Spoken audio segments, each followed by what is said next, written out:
Hello everyone, how are you doing? This is MD Tech here with another quick tutorial. In today's tutorial, I'm going to show you guys how to go about showing pop-ups, descriptions for folders and desktop items in File Explorer on your Windows 10 device. So this should hopefully be a pretty straightforward process here, guys. And without further ado, let's go ahead and jump straight into it.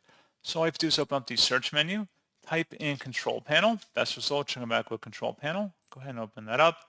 Select the view by up in the top right and select large icons, and then select File Explorer options. And now you want to select the View tab. And if you scroll down here where it says Show pop-up description for folder and desktop items, uncheck or checkmark that depending on your preference, and then select Apply and OK to save it. And that's all you have to do. So pretty straightforward process, guys. And as always, thank you for watching. I do hope that was able to help you out, and I do look forward to catching you all in the next tutorial.